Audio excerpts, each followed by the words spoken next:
Mahindra Scorpio, Mahindra Thar, Mahindra XUV और Mahindra Bolero जैसी गाड़ियाँ आजकल काफ़ी डिमांड में हैं। और महिंद्रा एंड महिंद्रा ग्रुप आज इंडिया ही नहीं बल्कि पूरी दुनिया के टॉप लीडिंग ऑटोमोबाइल ब्रांड्स में से एक है। लेकिन एक समय ऐसा था जब इस कंपनी के हालात इतने खराब हो गए थे कि इसे बंद करने तक की नौबत आ गई थी। और इस कंपनी का नाम पहले महिंद्रा एंड मोहम्मद हुआ करता था और ऑफिशियल डॉक्यूमेंट्स में इस कंपनी का नाम M&M के नाम से रजिस्टर्ड था। लेकिन फिर कुछ ऐसा हुआ कि कंपनी का नाम चेंज करना पड़ा और अब महिंद्रा एंड मोहम्मद में से मोहम्मद को हटाना था। लेकिन कंपनी के हालात इतने ख़राब थे कि इस नाम चेंज के बाद होने वाले एक्स्ट्रा स्टेशनरी के खर्चे को भी अफोर्ड नहीं किया जा सकता था, और सिर्फ इसीलिए कि कंपनी के ऑफिशियल डॉक्यूमेंट्स में M&M के नाम को बरकरार रखा जा सके, कंपनी का नाम रखा गया महिंद्रा एंड महिंद्रा। सो एक टाइम था जब कंपनी के हालात इतने तंग थे कि स्टेशनरी के खर्चे को भी अफोर्ड नहीं किया जा सकता था, और आज वही कंपनी है जिसकी टोटल मार्केट वैल्यू $22 बिलियन से भी ज़्यादा है। और ये कंपनी पूरी दुनिया के 100 से भी ज़्यादा देशों में फैली हुई है और लगभग 2.5 लाख से ज़्यादा लोगों को रोजगार भी दे रही है। Hello and welcome to dips and education. आज इस वीडियो में हम महिंद्रा एंड महिंद्रा की पूरी जर्नी को समझेंगे, सो ये वीडियो एंड तक जरूर देखें। साल 1892 में पंजाब के लुधियाना में जगदीश चंद्र महिंद्रा का जन्म हुआ और 1894 में उनके छोटे भाई कैलाश चंद्र महिंद्रा का जन्म हुआ। वे टोटल 8 भाई बहन थे और जगदीश चंद्र महिंद्रा सबसे बड़े थे। छोटी सी उम्र में उनके पिता का देहांत हो जाता है, जिसके बाद सभी भाई बहनों की जिम्मेदारी जगदीश चंद्र महिंद्रा के कंधों पर आ गई।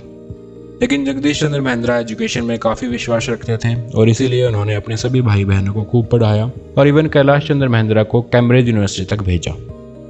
कैलाश चंद्र महिंद्रा ने कैम्ब्रिज यूनिवर्सिटी से अपनी एजुकेशन कंप्लीट की, फिर वो अमेरिका जॉब करने चले गए। 1942 में उन्हें अपनी कंपनी में इंडियन परचेजिंग यूनिट का हेड बनाया गया, लेकिन कैलाश चंद्र महिंद्रा हमेशा से इंडिया वापस लौटना चाहते थे और इसीलिए 1945 में वो अपनी जॉब छोड़कर इंडिया वापस आते हैं। इंडिया में आने के बाद उन्हें गवर्नमेंट ऑफिशियल से लेके प्राइवेट सेक्टर तक काफ़ी जॉब्स के ऑफर मिले, लेकिन उन्हें कुछ अलग करने की सोची और इसीलिए उन्होंने अपने बड़े भाई जगदीश चंद्र महिंद्रा और एक दोस्त मलिक गुलाम मोहम्मद के साथ महिंद्रा एंड मोहम्मद कंपनी की शुरुआत की और महिंद्रा एंड मोहम्मद के नाम पर ही कंपनी का ऑफिशियल नाम M&M रजिस्टर करवाया गया। लेकिन कंपनी शुरू होने के 2 साल बाद ही भारत और पाकिस्तान का बंटवारा हो गया और मलिक गुलाम मोहम्मद ने पाकिस्तान जाने का फैसला किया। पाकिस्तान जाने के बाद मलिक गुलाम मोहम्मद पाकिस्तान के पहले फाइनेंस मिनिस्टर और बाद में पाकिस्तान के तीसरे सेंट्रल बैंक गवर्नर भी बने। लेकिन इंडिया में महिंद्रा ब्रदर्स के हालात उतने ही खराब थे, बिकॉज कंपनी का बड़ा हिस्सा मलिक गुलाम मोहम्मद ओन करते थे और उनकी अचानक कंपनी छोड़ने से कंपनी के फाइनेंस बिगड़ गए। कंपनी की इकोनॉमिक सिचुएशन इतनी खराब हो गई कि लोग सोचते थे कि कंपनी जल्द ही बंद हो जाएगी, लेकिन महिंद्रा ब्रदर्स ने हार नहीं मानी और कंपनी को चलाने का फैसला किया। धीरे धीरे कंपनी के हालात सुधरे। पहले महिंद्रा एंड महिंद्रा एक स्टील मैन्युफैक्चरिंग कंपनी थी, लेकिन बाद में कंपनी ने ऑटोमोबाइल सेक्टर में कदम रखा।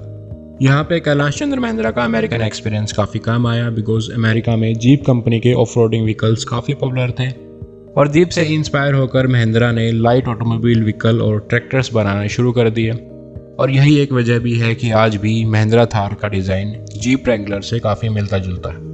ऑटोमोबाइल सेक्टर में आने से महिंद्रा एंड महिंद्रा के हालात काफ़ी ज़्यादा सुधर गए, लेकिन उस वक्त इंडिया एक क्लोज्ड इकोनॉमिक कंट्री हुआ करती थी, यानी इंडियन गुड्स के लिए बाहर की मार्केट्स बंद थी और इंडिया में भी उतनी डिमांड नहीं होती थी। लेकिन फिर आई साल 1991 की न्यू इंडस्ट्रियल पॉलिसीज़, जिससे इंडिया में LPG रिफॉर्म्स यानी liberalisation, privatisation and globalisation reforms हुए। इन रिफॉर्म से महिंद्रा एंड महिंद्रा को एक मेजर बूस्ट मिला और इसी साल 1991 में जगदीश चंद्र महिंद्रा के ग्रैंडसन आनंद महिंद्रा कंपनी के डायरेक्टर बने और उन्होंने कंपनी को एक नए मुकाम तक पहुंचाया। आज महिंद्रा एंड महिंद्रा ग्रुप में 150 से ज़्यादा कंपनियां शामिल हैं और इस ग्रुप की टोटल मार्केट वैल्यू है $22 बिलियन, यानी लगभग 2 लाख करोड़ रुपए। आज इस ग्रुप में 2.5 लाख से ज़्यादा लोग काम करते हैं।